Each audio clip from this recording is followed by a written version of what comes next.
Greetings, welcome to the patio review of swords. Today we'll briefly talk about this Italian longsword from Cold Steel. Very prolific and widely available product. So this will be a review and some talks about Cold Steel in general. So I got this infamous Italian longsword that has given Cold Steel some unwanted notoriety. It has drawn some ire from members of the sword community for a number of alleged issues. I own quite a few Cold Steel swords and knives. Their swords are, for the price point, they are alright. There's some interesting varieties. The quality sometimes is hit and miss because they contract with various forges in India and China to produce their historical weaponry en masse. Quality control may have become an issue over the years, and there has been allegations of myriad problematic designs and executions for different products. While some are very legitimate complaints about negative experience, others are grossly exaggerated hearsay piled on just for the fun of it. I was hesitant to buy this sword, as I have both heard and seen the stories. Also, I have already owned too many longswords. But at $270, this deal is hard to pass, especially with guaranteed refund or replacement with Amazon Prime should any issue arise. And this sword also roughly falls into the category of oak-shop type 15A, which is pretty rare on the production market. I just commissioned an Albion ring axe, which is my favorite implementation of Type 15A longsword. But I think, well, now with the Cold Steel, I can get something similar to play with in this 12 months waiting period at Albion. With a diamond cross section, very narrow blade profile, makes a very stress-oriented longswords that you typically see in Fury, Delivery, and Advanced Conqueror's treatises. Before more treatises started to portray longsword techniques with long to training swords called feather swords, so they are favored in duels.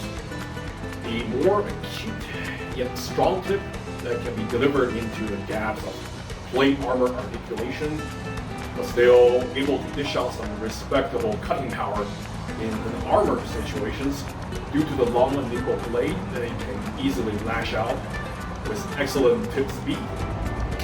After I got this sword out of the box and closely inspected, it exceeded my expectations.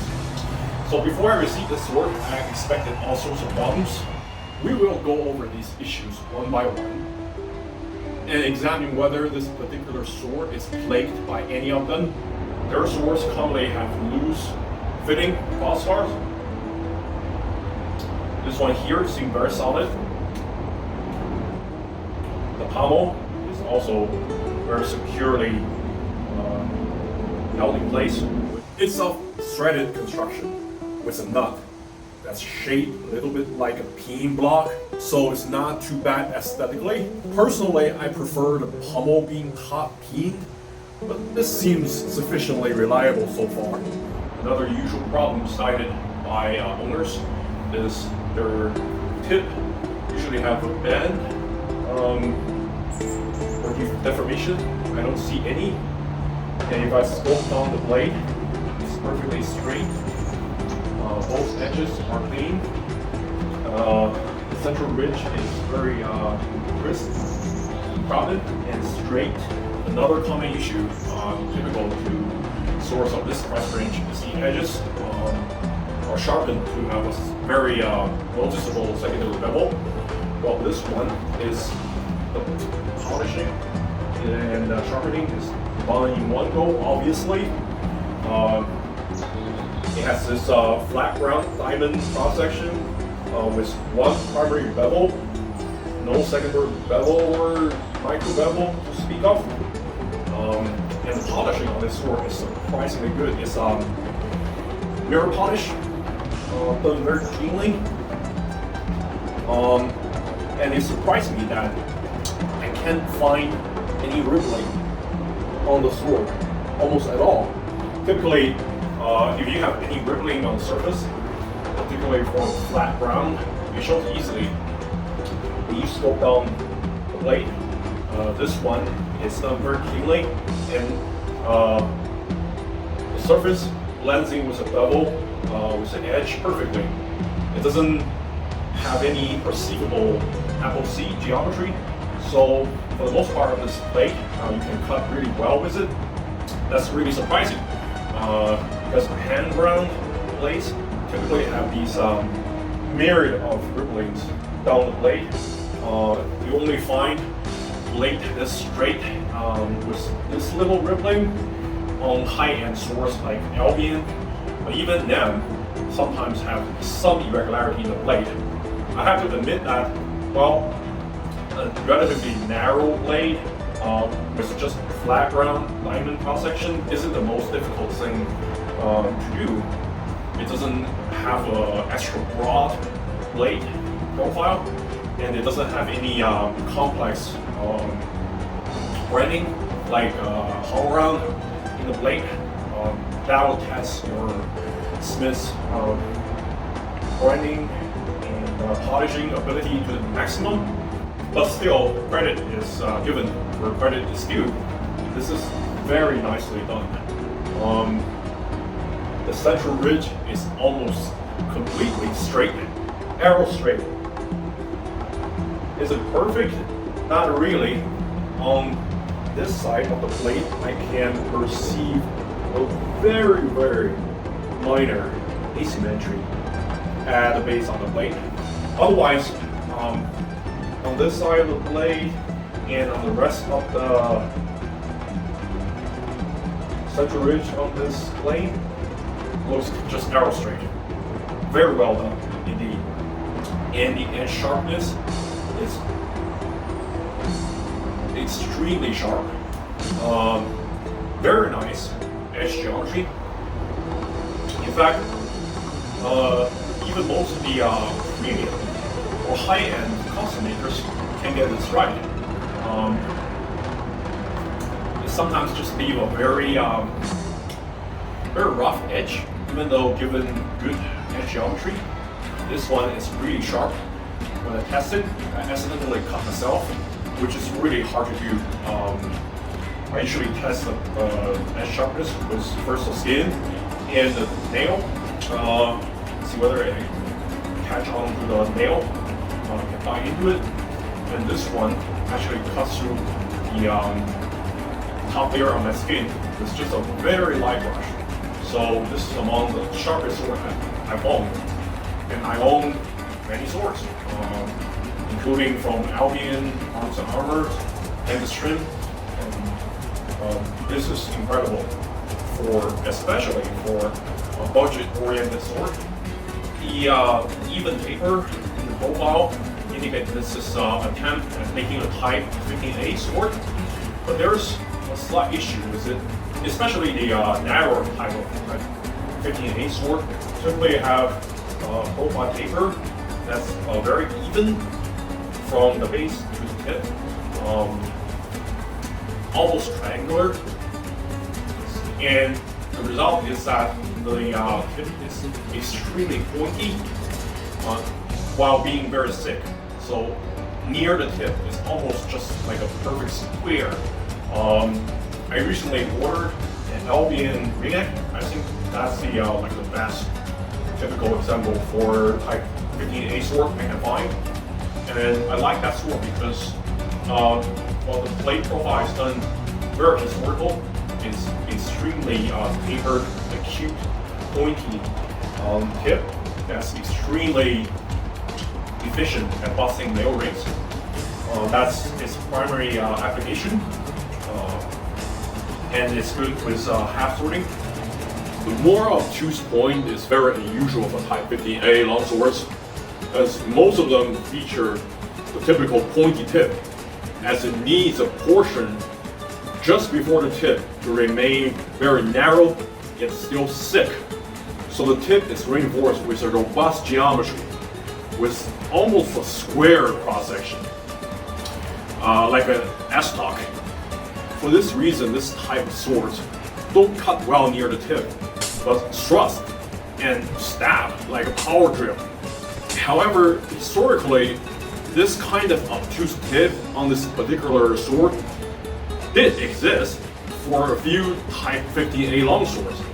But the evidence? Look no further than Meister Hans Talhofer's own portrait. You see the tip there? Almost identical to the one on this sword. Also, some of the illustrations clearly feature this kind of tip, even though the majority still feature a very evenly tapered triangular profile. So the blade design on this Cold Steel sword is clearly not historically inaccurate. And we take a look at the blade's rigidity. You see that it's very stiff. It does have a flex, so it's well tempered. However, the rigidity will aid in stiff thrusting, busting flat nail rings when you stick the point into the hole and apply pressure. That's one of the major applications for Type 15A swords.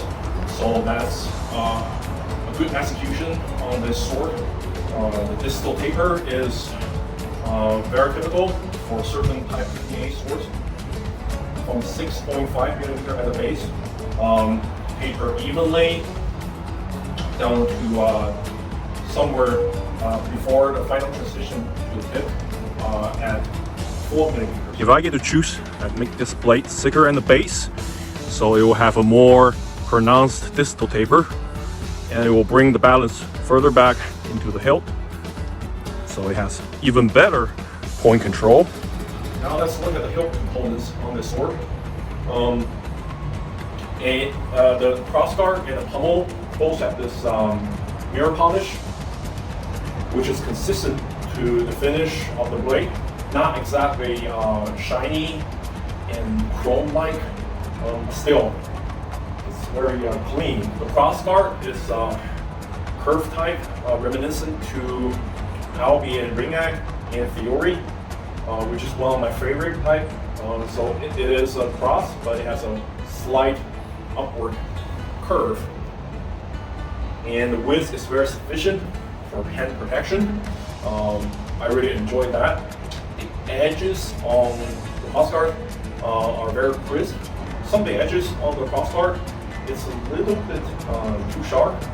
It's not sharp enough to cut through your skin, but it may possibly cause some discomfort. So far, I haven't experienced any. And it has this central ridge right in the middle, and it goes flush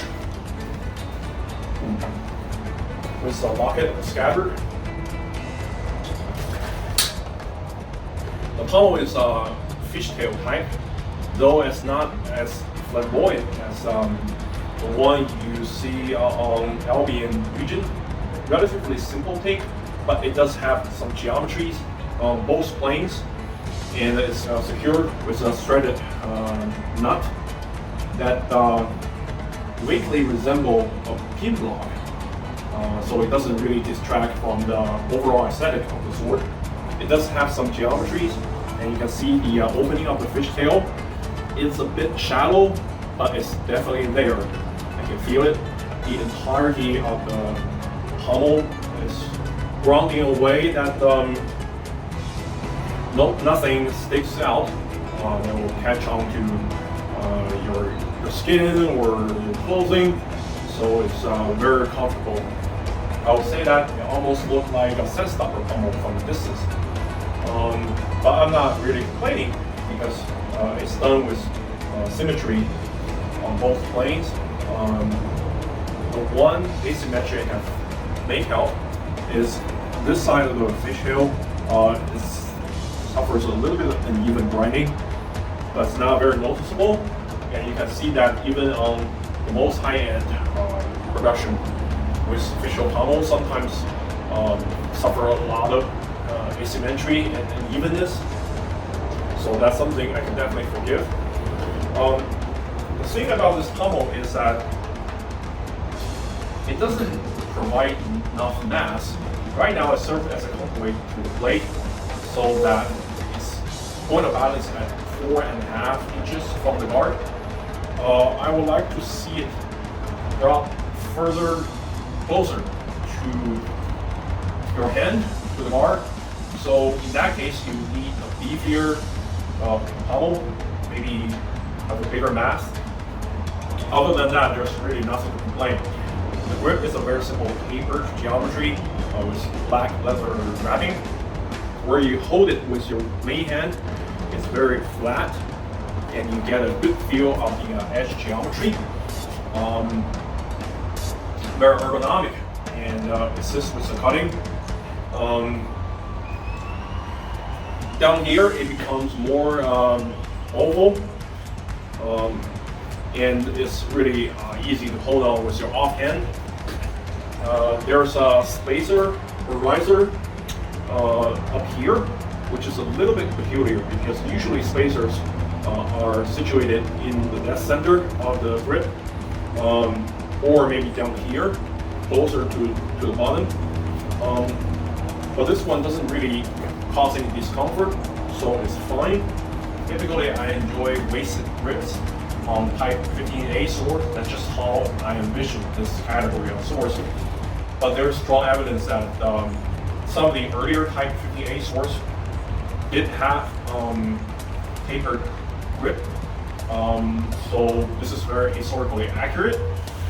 The wrapping is tightly done, even though the riser isn't as prominent as it could have been. Nevertheless, it's very tight, and the sole line is on the inside, so you don't have the very prominent sole line sticking out that you can feel when you handle it. This one isn't done as well as an Albion or Angus trim for sure, but it's one of the best in this price range, and I'm very happy about it. The entirety of the grip is ergonomic, comfortable to hold on to. It gives you good reference of edge geometry. Overall, it's extremely well done. The transition between the grip and the pommel and the crossguard is very flush, very flat. Almost don't feel it at all. So any thumb grip on the blade, it's very natural. So the polishing on the blade and the overall handling really surprised me in a pleasant way. And none of the issues I anticipated really shows up. We'll see down the line after I do some cutting whether anything become loose or the blade bends or break. I don't anticipate that. So far, it seems like a very well-made sword with properly tempered blade and hilt that well put together. So over the years, I heard a lot of complaints about Cold Steel swords. I own quite a few of their products, and for the most part, it's all right for price. There's a wide variety of historical arms, which offer plenty of choices to collectors, and their swords are quite affordable. However, one of the complaints I heard about is the quality control. So let's say I may get a perfect sword, another customer can get just a lemon. Personally, I own 6 or 7 of their historical arm reproductions. There's only the one saber that has a cracked spine, very minor crack, but I returned it because I got it off Amazon. It is sold directly by Amazon, so I think that's a factor you should consider. If you buy it from one of the distributors and they give you a lemon, maybe even intentionally, you might not be able to get a refund or a replacement with that kind of ease. Another complaint about them is that they use animal carcasses to test their products, so they garner quite a bit of hate from the vegan community. Also, they are enthusiasts of hunting, so they showcase quite a bit of application of their products in hunting, I have no problem with that. The other problem is that Cold Steel is an American company that market and sell products made in contractor forges in India and China. That's perhaps another major factor that garner so much hate towards their company. I don't have a problem with that. They tell us customers up front, as long as the quality is great, no issue with that. A common issue that's very legitimate with their sword is loose fitting, especially on medieval swords with cross guard.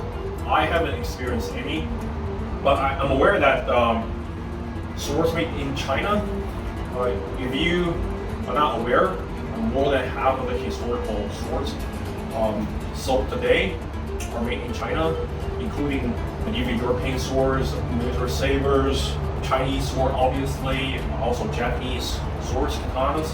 That's just a reality. They make halfway decent blades to excellent blades, but a common issue with swords made in China is loose fitting because their mounting quality sometimes is questionable. This sword doesn't suffer that issue, and given the tightness of the fitting between the crossguard and the blade, I have some confidence in that. The crossguard is fit tightly. The opening of the crossguard for the blade is really tightly fit. I haven't seen this opening this small, except for some of the premium swords made by Albion. Even some other premium sword makers and high-end custom sword makers sometimes don't get this right. They have a much larger opening, which may or may not cause issues to the entirety of the sword. But this one is well executed. Another thing about Cold Steel swords is that there are numerous rumors on the internet about how bad their swords are designed or executed.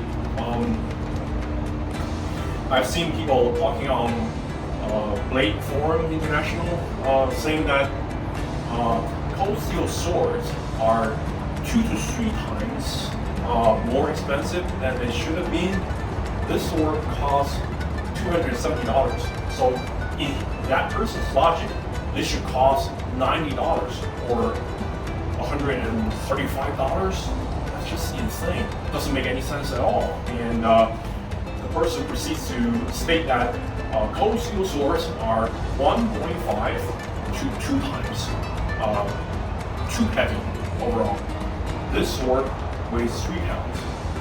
So in that logic, a long sword should weigh 2 pounds or even 1.5 pounds.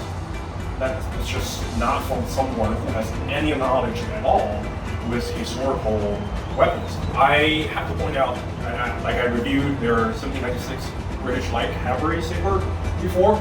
That sword is a little bit too heavy compared to the original. The original is 900 to 950 grams.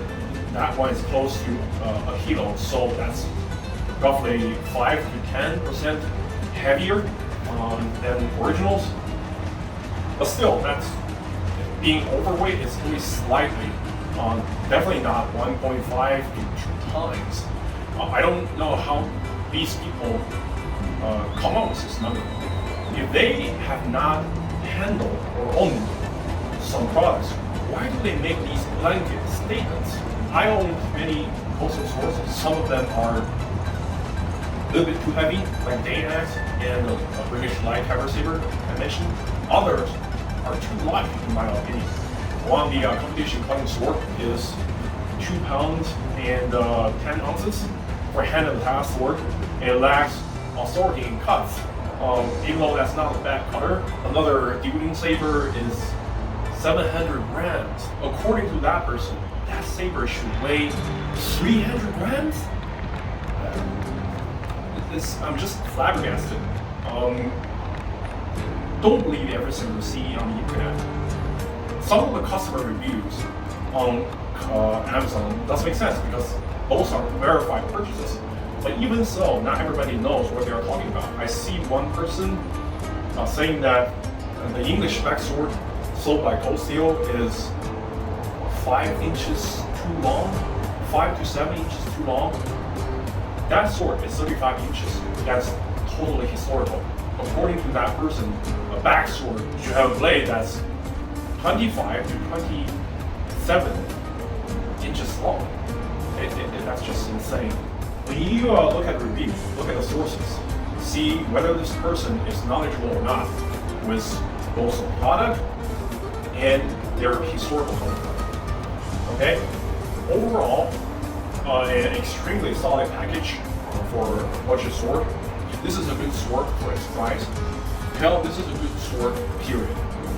You can't really compare this to an Albion region that literally costs 6 times, more than 6 times, the price on this sword. So 6 swords versus 1. Again, with the polishing and grinding quality, the sharpness, the rigidity of the blade, overall package, the fit and finish, everything indicates that this is a worthy product of your money. And it comes with a good scabbard, very generic, but it gets the job done with a locket and a chain, wooden core, tight leather wrapping. I'll say that the value proposition for this sword is definitely a 10 out of 10. Other than that, everything is well put together, and I highly recommend this product.